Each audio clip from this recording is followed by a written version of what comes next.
Welcome to Go Play Esports Podcast with Christopher Turner, Go Play founder and CEO, esports coach at the Southern University Lab, and gamer. Discussions on the emergence of esports at the K-12, collegiate, and professional level. Let's go! Let's go play.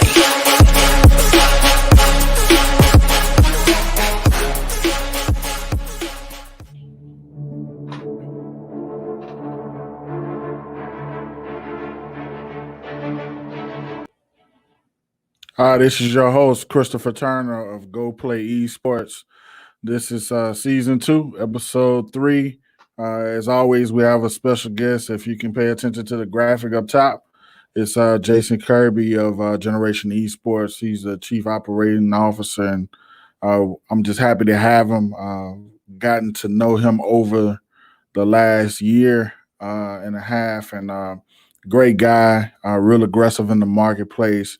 A champion for esports across the board. I'm talking about the whole pipeline, like myself, all the way from middle school up to college, up to professional. And if you think about the tier of the show and the trajectory of where we're going here at Go Play Esports, that we cover the whole pipeline, it was adamant that, at some point I had to have Jason on. I think it was just the right timing. But we're going to kind of get into detail with Jason in just a minute. But just happy to have you guys. If you guys don't know, we're live on LinkedIn, YouTube, Twitter, and Twitch. You can go follow us at Go Play. That's GEAUX Play Esports. And for my traditional podcast listeners, we're still on Apple. We're still on Google, Spotify, iHeart, wherever you can get your podcast. But it's going to be in delay in uploading. So just give me 1 or 2 days and we're going to get this thing up. I can't go any further without giving my sponsor a shout out, Verdict Gear. Verdict Gear for me is the best gaming chair in the world. People, I sit in it every day. I'm a big guy. If you don't know by now, I am. And it's comfortable for me, man. I love it. And we're going to keep Verdict Gear pushing. Go to verticgear.com. and look up those gaming chairs, man. Make sure you purchase one. We're going to go to a quick commercial break. Verdict Gear, man, we're going to show them some love one more time, and then we're going to get right to Jason.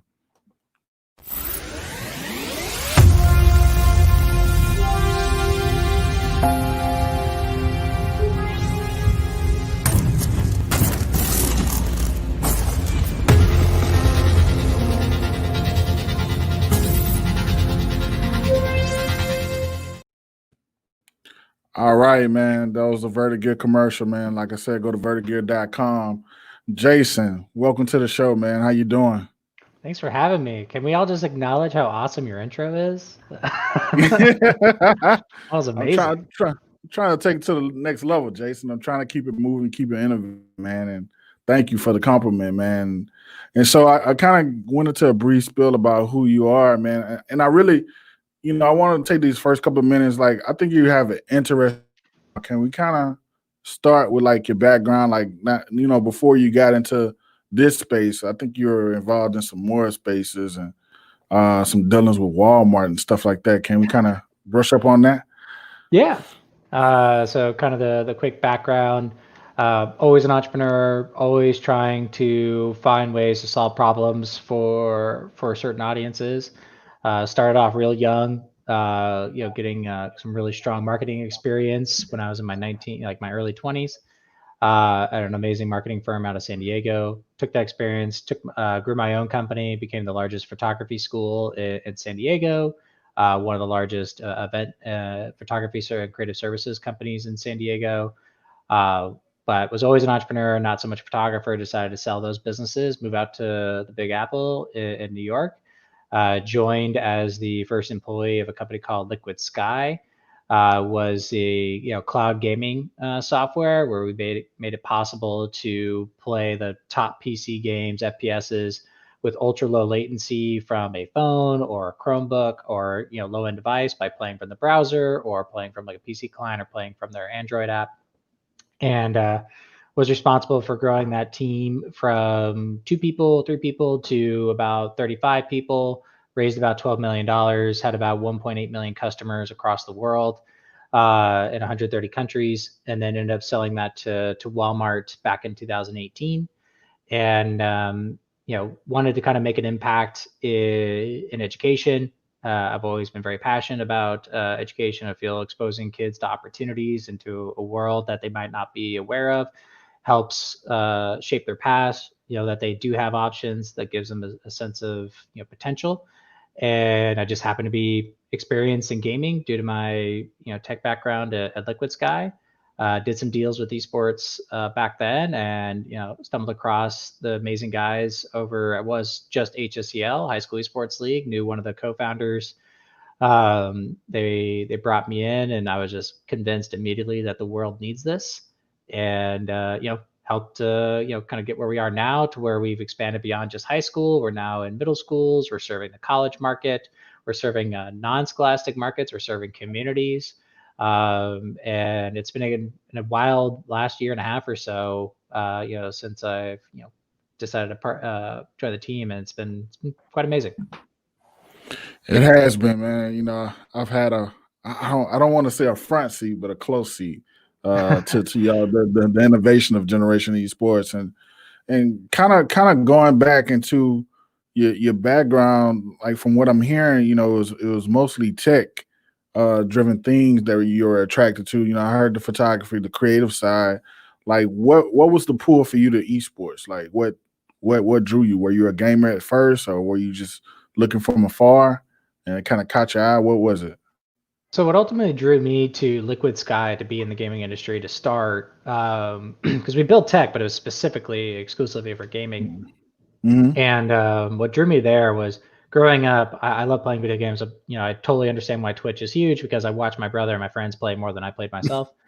I was always enthralled by that. But my problem was, when my friends started moving to PC games, I didn't have the horsepower. I was always left in the dust. I was always a generation behind on the games. And my friends would always be, off playing the next big game. And, my parents would never upgrade our equipment, and never had, didn't have the fast enough internet to play online. And, I just always kind of felt like I missed a step. And, kind of was kicked out of gaming for that reason, and kind of pursued traditional sports. And then when I heard about Liquid Sky and kind of how it was going to solve that problem that 10-year-old to 15-year-old me had, where I couldn't play games with my friends because I just didn't have the means to, and I just could watch. And we're kids, so they're not going to share their PC or anything. So. And so I had this unique opportunity to solve this problem for millions of people across the world, by developing a cloud gaming technology to enable access to games, so that kids could play these games, or adults, without having to invest into like a $1,500 or $1,000 PC, or to have the latest console or anything like that. They could do it from their current and existing devices to play their favorite games. And it was a really unique and very, very difficult problem to solve.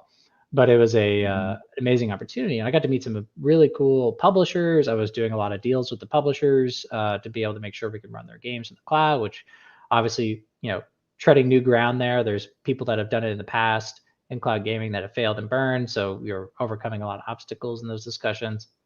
So I was really excited about that opportunity. And it was quite successful, to impact the amount of people we have. I still have conversations randomly with either teachers or partners, where I tell them what I did, and they're like, "Oh yeah, I used that." I'm like, it's kind of crazy to think about. But why esports is, one thing that Liquid Sky exposed me to was cheating.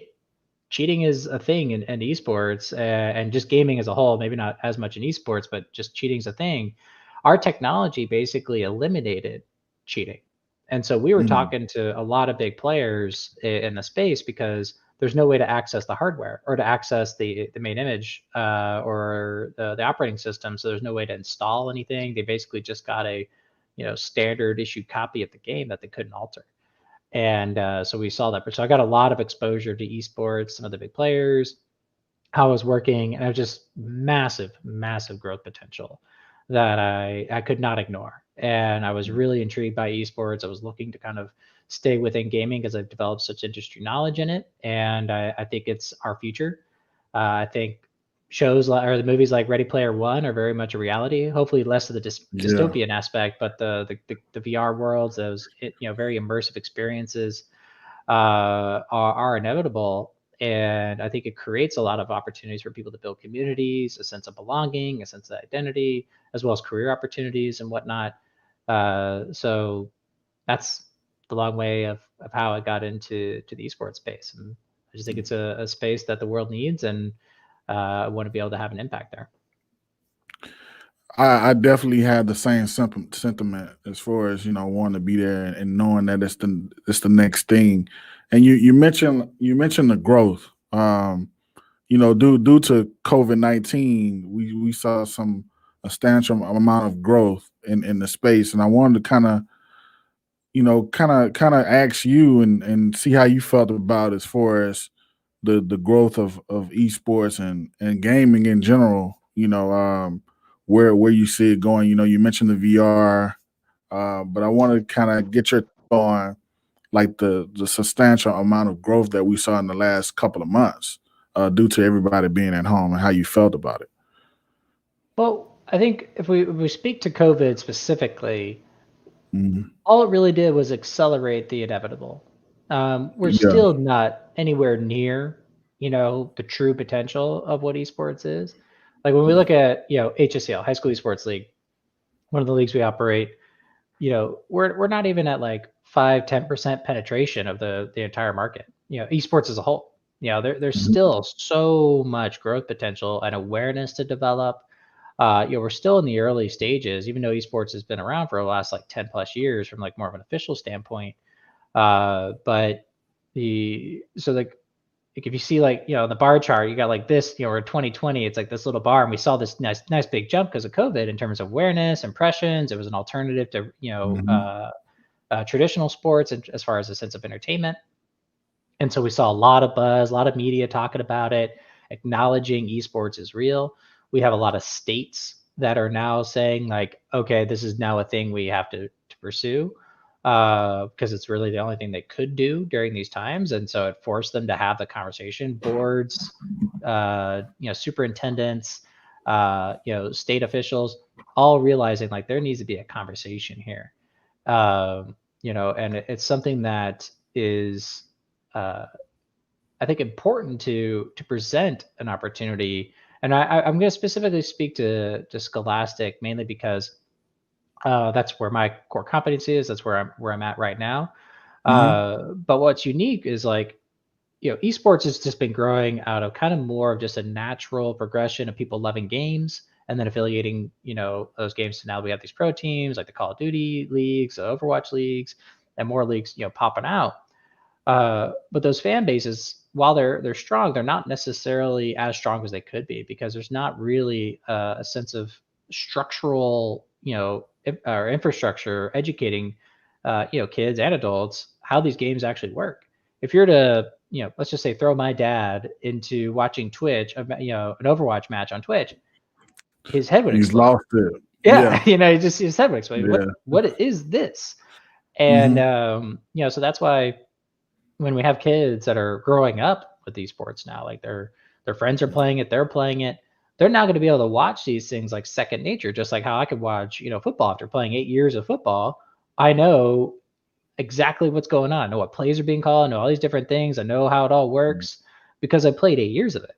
Now you have these kids playing 8 years of Overwatch, 8 years of Valorant, 8 years of NBA, like all these different games. They're going to know the player, the different characters. They're going to know the different moves. They're going to know the maps. They're going to know that was an important play. And we're going to build this sense of identity and a sense of affiliation to the sports and the games themselves and the potentially the teams. And I know that's what Overwatch and all the Overwatch leagues and all the professional teams are out there are hoping for is this kind of mass not exodus but introduction of education to the next wave of consumers of this content and consumers of the brands, consumers of the apparel and clothes, identity, of all that kind of stuff will start to just take over. There'll just be this massive wave of people that are right now from like 10 to 16, 10 to 20, in the next 5-10 years, they're all going to have full-time incomes, they're all going to have disposable incomes, and they're going to be watching esports because that's what they grew up with.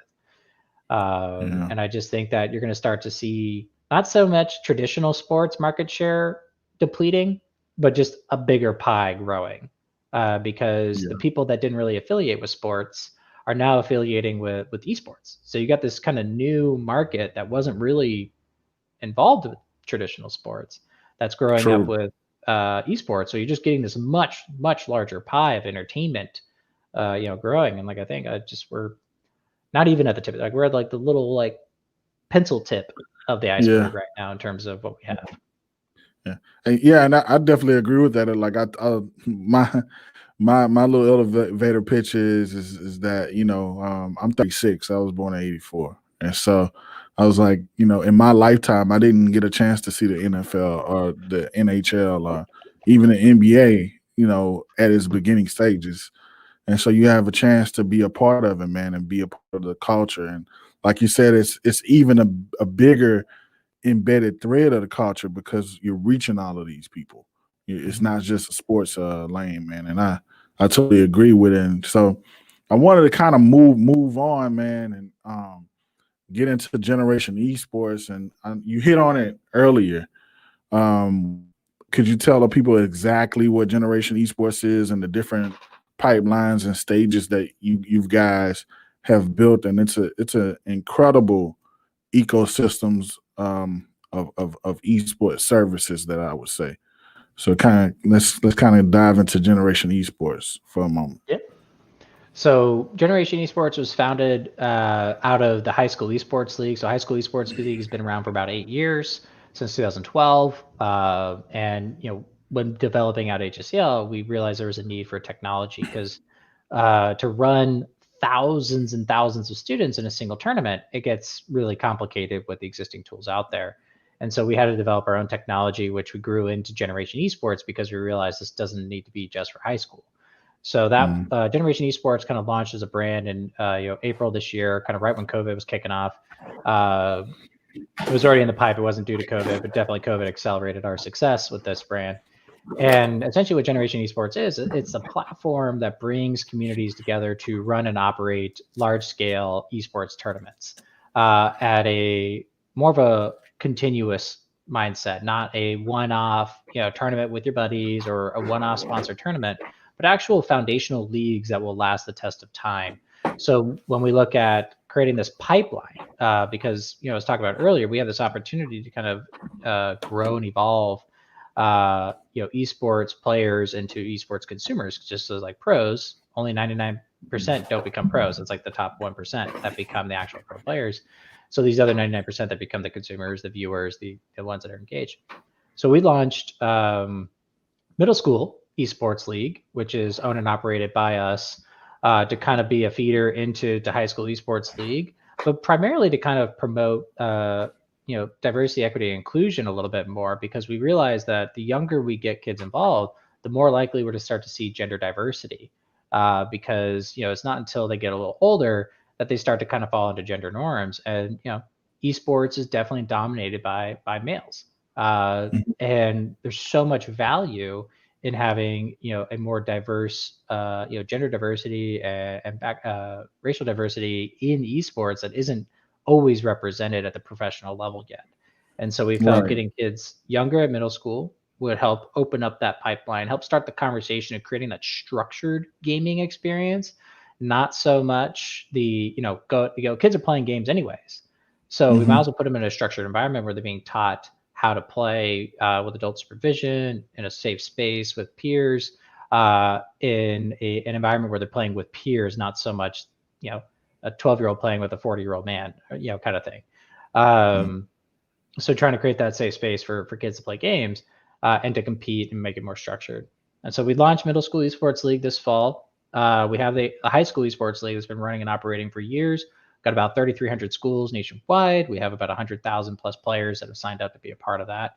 And then we have, we're powering and operating the National Junior Collegiate Athletic Association Esports, NJCAAE. It's a mouthful, but it's a junior college esports league essentially. And so we partnered with a media rights group called CSMG, which manages the NJCAAE, ECAC, which is kind of being considered the NCAA for esports at this point. They have about 25 other conferences they work with, and countless schools that they represent, that we are looking to create this entire pipeline, the scholastic pipeline, for these kids to not only have an opportunity to compete, have this opportunity for extracurricular activities, which extracurriculars lead to better engagement, better grades, better attendance for students.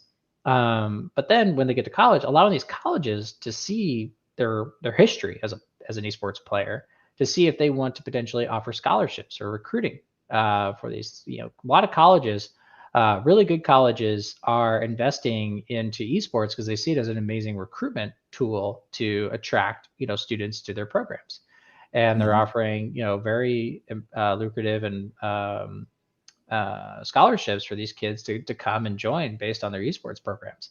Some schools are investing tens of thousands, some are investing hundreds of thousands, some in the case millions, into these esports facilities and equipment and whatnot, scholarships. And we felt that there needed to be one platform to kind of manage that entire ecosystem. And to date, we're the only ones that really create that experience. And we're working with these colleges to create like a recruitment experience so they have access to these students that opt in for recruiting opportunities. And I guess, I'm probably the only one in the country that can speak on this, but I've been able to use the platform, not on the collegiate level yet, but I've been able to use the platform for middle, high school, and it's seamless. It's seamless. It's well organized and user friendly. I know I might be sounding like a commercial right now, Joe, but it's okay. Keep talking.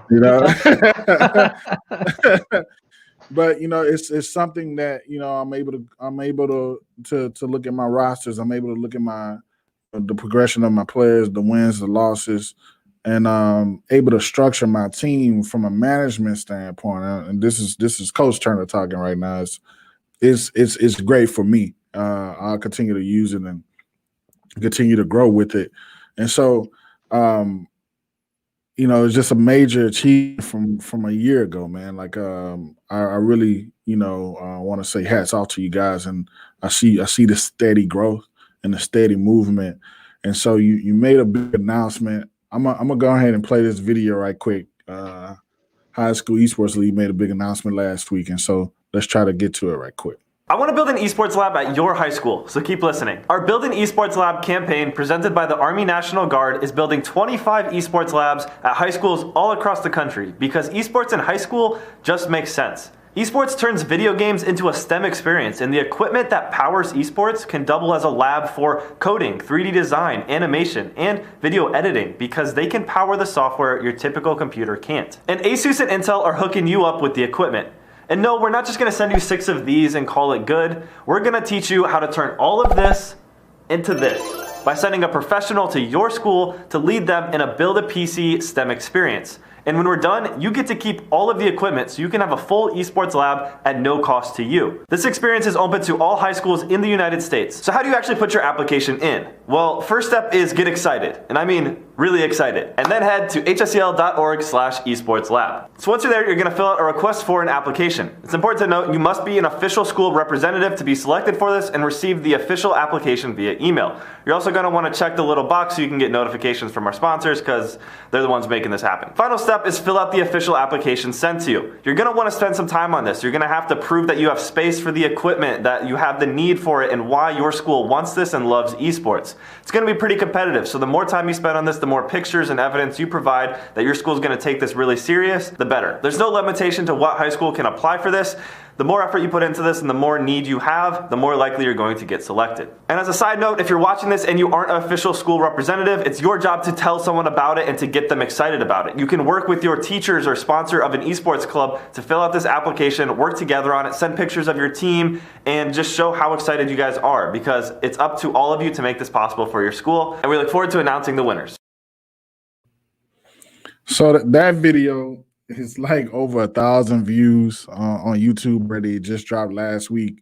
First of all, I don't know where this forum was a year ago from a personal standpoint. But I'm very excited about this. It's giving schools an opportunity to have esports labs at their schools. And I mean, like I said, man, a year ago this wasn't possible, but you've teamed up with some great sponsors and partners, and man, I just want to give you the floor to kind of roll this out and talk about this, man. This is huge for K-12 esports. It was such an amazing opportunity, and we're so fortunate to have the Army National Guard, ASUS, Intel, and Extreme Networks contributing to this to make it a reality. Because one of the biggest barriers for schools to start an esports program is equipment. They need something to play on, and while we do allow schools, especially during COVID, to allow their students to play from home, it takes away from the experience. Like there's something to be said about kids being in the classroom with adult supervision, with their teachers, with their peers, competing together as one, that creates a stronger, longer lasting bond for these kids to really develop into someone, or develop career skills, or college readiness skills. And we were able to kind of pitch this to our partners as something that we can make happen, and we got to get to choose 25 schools. And what's amazing is any school in the country can apply, any high school, private, public, charter. They get to share their story in the application, and we get basically go through those, and we're going to try to pick out the schools that we feel can have the biggest impact from these labs. And we're not just like, hey, here's a bunch of equipment. We're going to try to create a memorable experience that can hopefully benefit these kids that are involved. But we're going to actually have a pro there, like someone that actually knows how these equipment works, all the different components. We're going to teach them how to build their PCs, which personally, having built 3 PCs myself, slightly a bit of a headache, especially just watching YouTube videos, trying to do it all. But like, it's an amazing experience. You appreciate the machine a lot more. These kids will respect the machines a lot more, and they'll understand what actually is going on in the hardware, understand the impact hardware has in running their favorite software, whether it be their games, the launchers, Chrome, running all their games, they're doing their math homework or whatever. So I think there's something that is unique about how we're doing it that brought our partners and to get involved, as opposed to like, hey, we just ship a bunch of equipment to schools. Like, yeah, sure, everyone would like that, but how can we make this like a lasting impact on the kids where they're going to respect the labs, and they're going to like treat them with the most respect, and the school's going to remember the impact that our partners and us had while we're there. There's absolutely no cost to the school in any way, shape, or form. We fly out all the resources, ship it all there. We run the event, for them, and just make sure that the school's going to provide us a space and a platform to do it.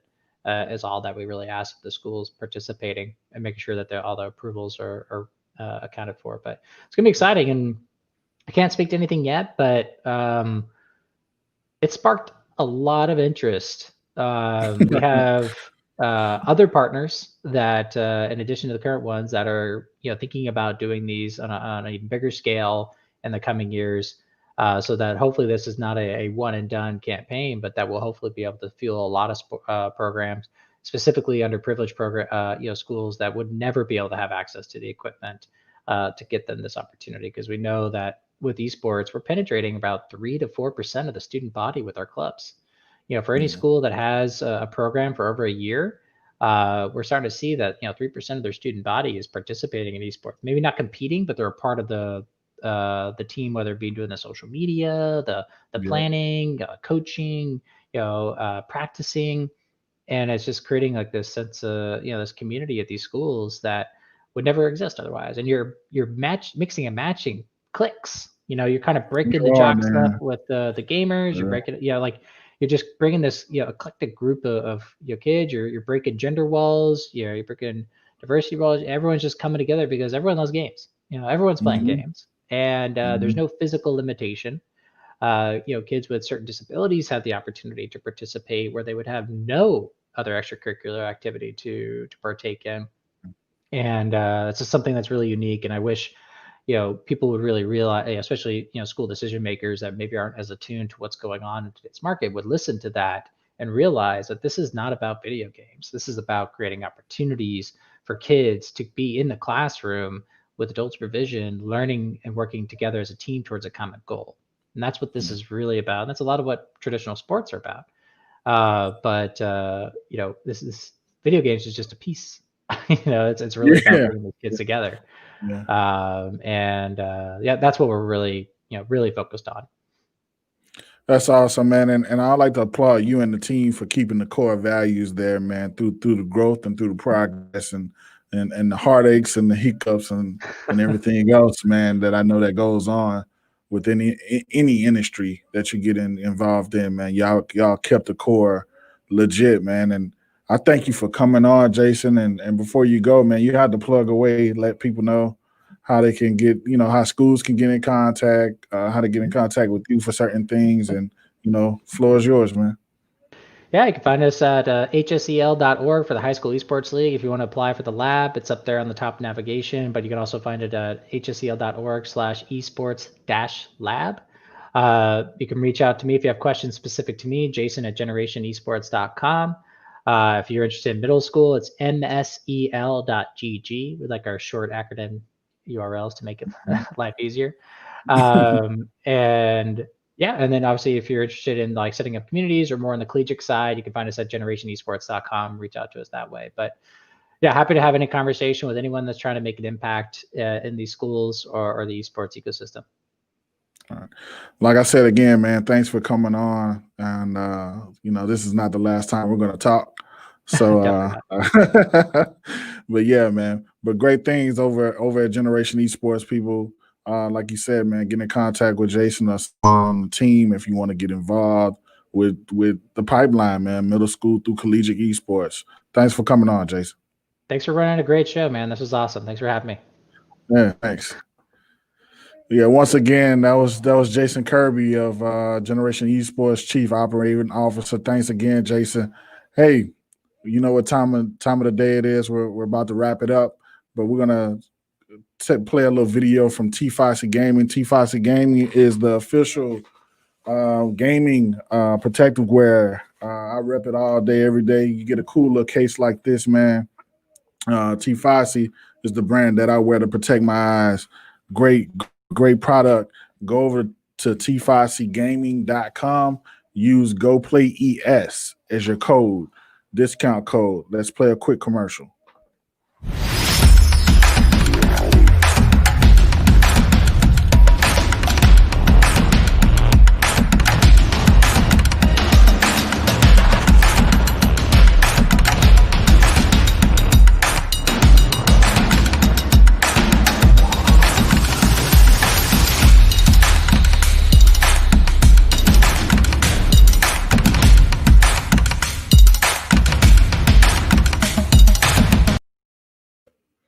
Yeah, that's T5C Gaming, TIFOSI gaming.com.